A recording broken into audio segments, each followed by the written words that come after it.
Hey guys, it's Brianna here. So it's this morning actually, because I'm filming this in the morning. I actually managed to get up and get situated and everything like that before work this morning, so I figured, hey, why not shoot a video?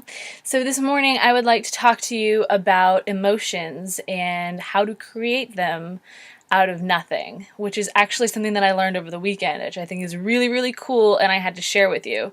So I learned this fun fact a while back, and I didn't really know how to implement it into my life, but basically what the fun fact was that every reaction that you have to a negative stimulus, whether it be a relationship ending, death of a loved one, something somebody said to you, anything of that sort, any kind of negative reaction that you have, or positive reaction for that matter, any kind of reaction that you have to a stimulus is only legitimate for 12 minutes. Everything else is self-inflicted. So, if that being the case, then we can create emotions simply by thinking of something. So, for instance, going back to a negative emotion, because this is so easy to dwell on a negative feeling and feel that negative feeling so often, whether it be sadness or worry or the thing like, some kind of fear that you're being like watched, or, fear of criticism or fear of failure, that kind of thing.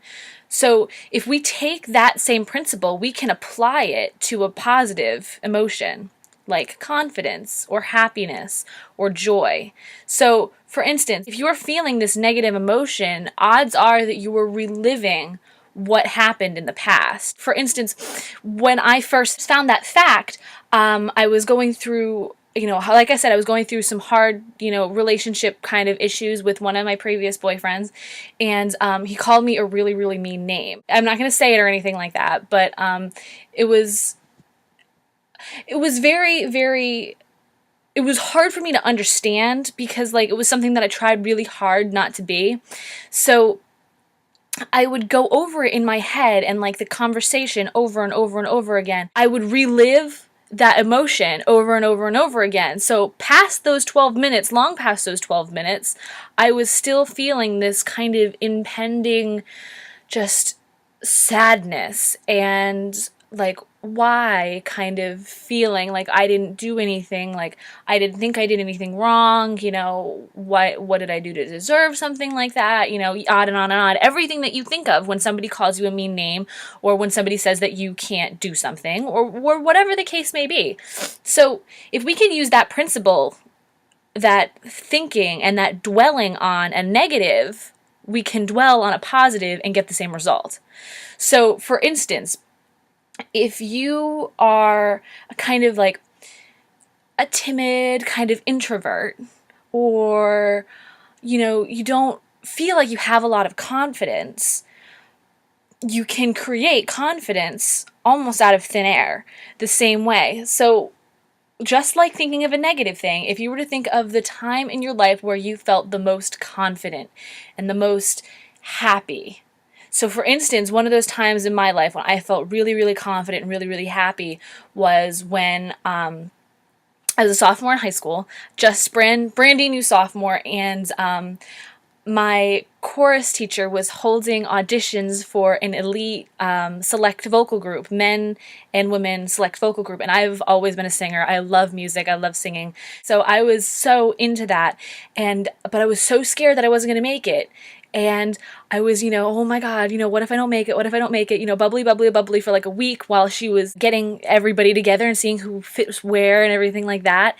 And it turned out that I actually made the vocal select group, and from that I went on to be the vice president and the president of the choir, and that led me to quite a few different musical connections in my life. So, and I felt so happy and so confident that day that I'd finally found a place where I belonged, and that was with music.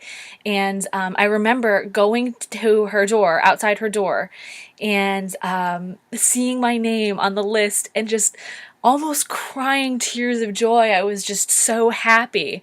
So that's my kind of thing for when I want to feel confident and really, really happy. It's the moment that typically comes to mind first, is like always 99% of the time, that's the thing that comes to my mind first.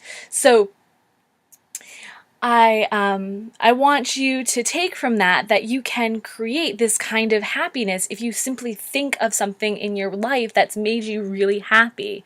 So, you know, and I still get, pre-video jitters and pre-performance jitters and stuff like that, and that's normal. But that kind of feeling of confidence, like, wow, okay, like I did it. I did it then, I can do it now. That will give you immense success in just one-on-one relationships. It maybe if you're a performer and if you're a performer like me, maybe going on stage is hard for you. I know that Adele gets stage fright, horrible stage fright. Jimmy Morrison got stage fright. I think that's his name, the guy from The Doors. He had awful stage fright. A lot of really successful musicians actually have stage fright, and but once they tap into that feeling of confidence, they can do anything. So if you ever need to get confident or happy or anything like that, simply think of a time in your life where you were happy.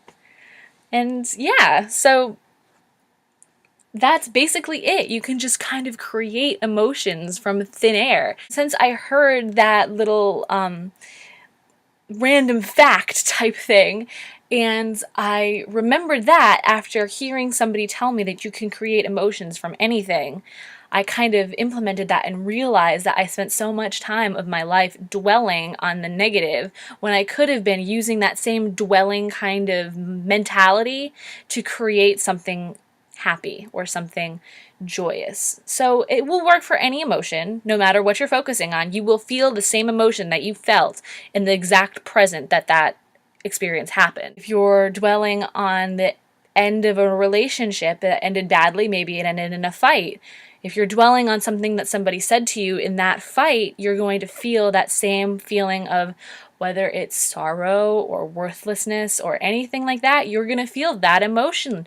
But if you are focused on something, if you're focused on an accomplishment, if you're focusing on the thing that if you ever felt successful, maybe you got, maybe you were the valedictorian in your high school or something like that. Like, that's huge, that feeling of accomplishment when somebody told me, if somebody ever told you, like, yeah, you were the valedictorian, like, congratulations, you won against, whomever, I think they call that the second guy there, the run-up, the pseudo-victorian or something like that. I don't remember.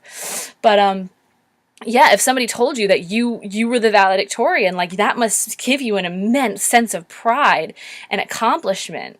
So you can channel that immense sense of pride and accomplishment simply by thinking of what that person said to you. And the more vivid you make this memory, the more you will feel this emotion. So that's my little 2 cents for the day. I hope everyone has a wonderful day. This video will probably go up like after I get out of work, because I kind of actually do have to put clothes on now. I'm still in my PJs. But so yeah, that is that's my little tip. And I hope that this helps you create confidence when you need to create confidence, or happiness when you need to create happiness. So yeah, that's my tip. And as always, bye. Thanks for watching.